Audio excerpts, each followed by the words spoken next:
Aku akan menguduskan kamu dan membuat kamu tidak bercacat sampai Yesus kembali. 1 Tesalonika 5 ayat 23-24.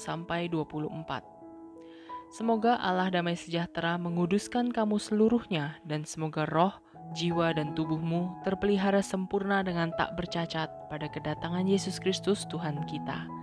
Ia yang memanggil kamu adalah setia, ia juga akan menggenapinya. Ayat ini dengan jelas menyatakan bahwa kita terdiri dari 3 bagian, yaitu roh, jiwa, dan tubuh. Roh adalah kita yang sebenarnya. Itu satu-satunya bagian dari kita yang dilahirkan kembali. Dalam istilah lahir baru, bukan fisik kita yang berubah. Itu juga tidak berbicara tentang jiwa kita.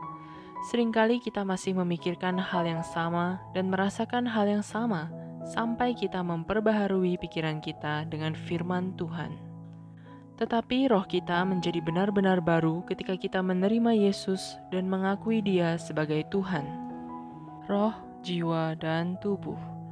Paulus mengacu pada 3 aspek utama keberadaan manusia, yaitu roh, jiwa, dan tubuhnya.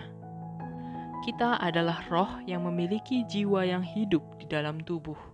Semua aspek manusia ini saling terkait erat.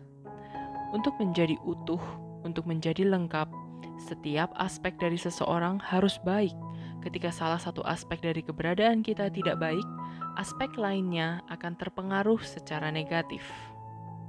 Contoh, ilmu kedokteran berfokus pada perawatan tubuh seseorang. Kesehatan fisik penting agar kita dapat berfungsi dan melakukan hal-hal yang Tuhan ingin kita lakukan dengan tubuh kita.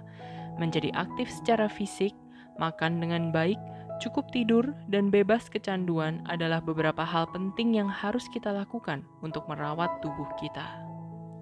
Penting juga untuk merawat jiwa kita, yaitu mengelola emosi kita sebaik mungkin, memantau pola pikir kita, dan membuat pilihan yang sehat. Kehidupan jiwa kita dipengaruhi oleh roh kita, dan gerbang tempat terjadinya hal ini terutama ada di pikiran kita. Pola pikir kita benar-benar dapat mengubah kita secara radikal, untuk kebaikan atau keburukan, untuk hidup atau untuk mati. Pengalaman hidup kita berkontribusi pada kepribadian kita. Alkitab memegang kunci untuk menjadi utuh dan hidup dengan baik. Kita tidak hanya harus memahami prinsip-prinsip Tuhan, tetapi kita harus menjalankannya untuk menjadi utuh. Setelah keselamatan dan kita dilahirkan kembali secara rohani, tantangan kita adalah membiarkan roh Allah mengubah kita menjadi orang yang sesuai dengan panggilannya. Kita harus secara sadar memilih untuk memiliki sikap tunduk kepada Tuhan dan ketergantungan kepadanya untuk menjadi utuh. Proses ini dimulai dari roh kita, berubah dan menjadi utuh. Ketika kita menerima Yesus sebagai juru selamat kita, Roh Kudusnya mulai hidup di dalam diri kita. Seperti yang kita izinkan dengan sengaja, roh kita dipengaruhi oleh Roh Kudus.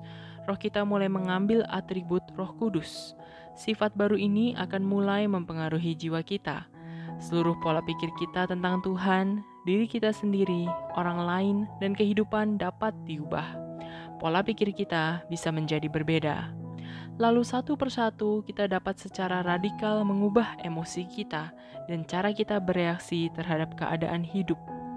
Saat kita dibimbing oleh prinsip-prinsip Tuhan seperti yang terdapat dalam kitab suci, pilihan dan perilaku kita akan semakin sejalan dengan bagaimana Tuhan ingin kita hidup. Inilah bagaimana proses kita menjadi suci dan kudus. Inilah cara kita menjadi pribadi yang utuh dalam roh, jiwa, dan tubuh. Seringkali kita mencoba membuat perubahan besar dalam hidup kita dengan kekuatan kita sendiri. Kita meninggalkan Tuhan di luar rencana kita.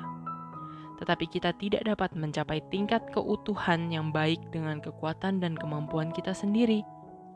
Jenis transformasi yang membawa rasa utuh hanya bisa dilakukan oleh Dia yang menciptakan kita.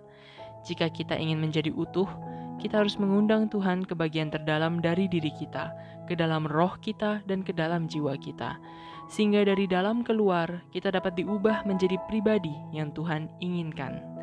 Jika kita menginginkan ini dan memintanya, Paulus memberitahu kita bahwa Dia yang memanggil kita adalah setia.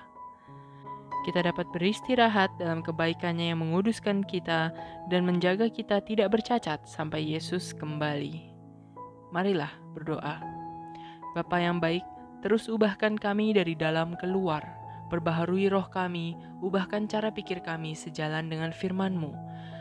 Gerakkan kami untuk hidup kudus seperti Engkau. Mulai hari ini, kami mau menjalani kehidupan yang baru dengan kepastian bahwa Engkau akan menjaga kami tidak bercacat sampai hari ketika kami melihat Yesus muka dengan muka. Dalam nama Yesus, kami berdoa. Please consider to hit the like, share, and subscribe button so that this video can reach many more people who needed to hear this.